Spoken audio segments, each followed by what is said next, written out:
Hi and welcome to the Forest of Arden. My name is Chris Ryan and today I'm going to show you 3 of the simplest golf tips you've ever heard which are going to help you perform better out on the golf course.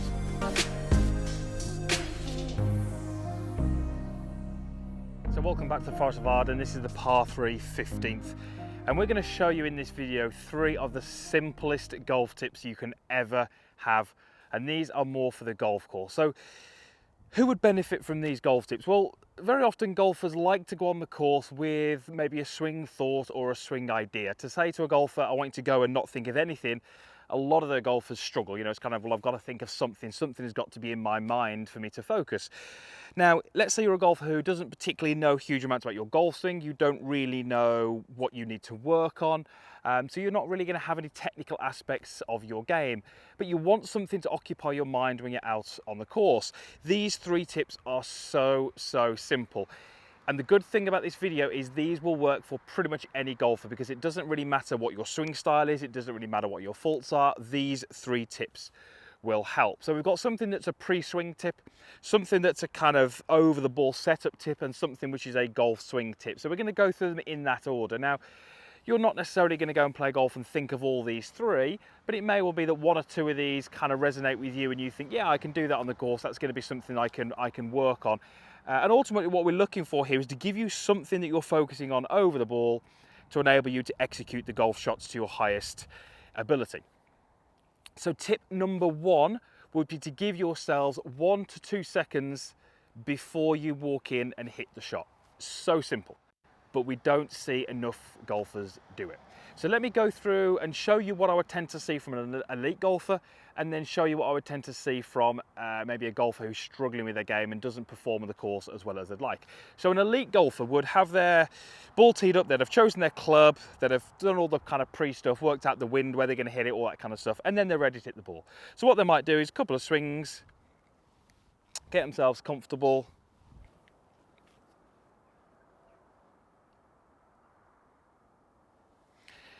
and then walk in and hit it. But what you'll notice, there was about a 1 to 2 second pause whilst I was stood behind the golf ball. The amateurs that we see will tee the ball up very often. They'll often have a practice swing, and then they're straight in, and they've not really given themselves that chance to take a deep breath, set themselves and get themselves ready to execute that shot. That little moment there, that 1 to 2 seconds where I stand there with the club in my right hand and I take a deep breath, that's me kind of setting myself ready to hit the shot. Again, we don't see this enough in the amateur game. It's all a case of, you know, tee the ball up, make a swoosh here, then it's walked in and it's set up and it's very rushed. You don't give yourself enough time to just set yourself ready for that shot.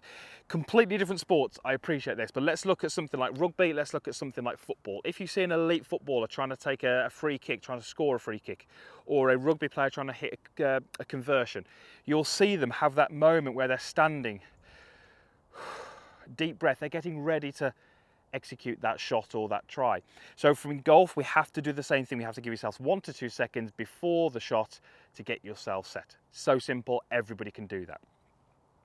The second thing I want you to do on the golf course would be to continually keep the golf club moving until you're about to swing. So again, let's go through what we tend to see from the high handicappers and what we tend to see from the elite golfers. So an elite golfer, as I walk into this shot, if you keep your eye on my club head, as I walk in,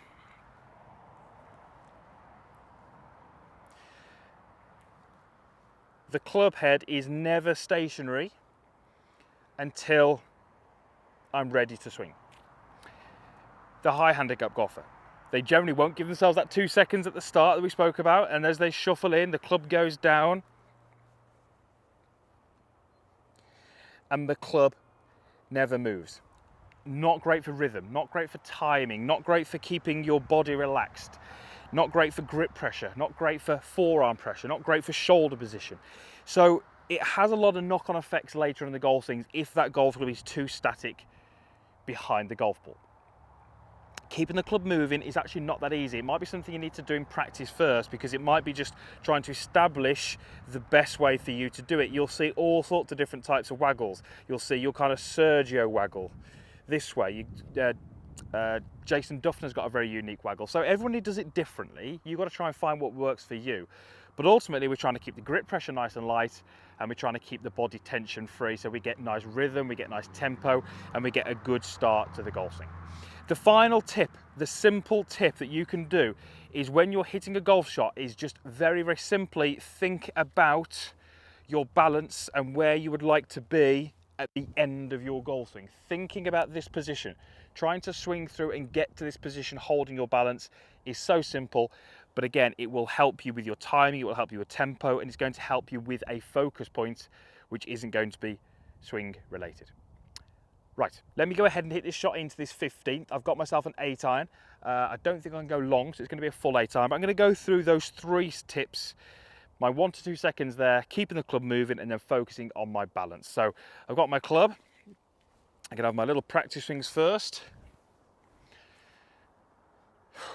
Deep breath, get myself set, trying to visualize my shot. Walk in, club head is going to continually move.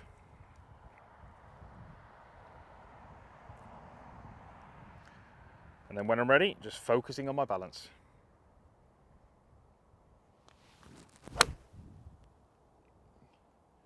And that's pretty good. It's just drifting a little left of the target.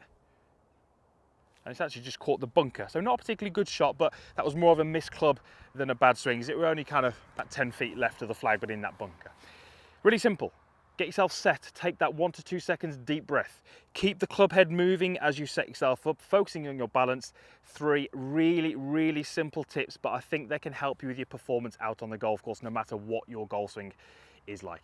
Thank you very much for watching. Usual stuff is down below. You got the comments box, you got the like button, and over here, my logo, click on that.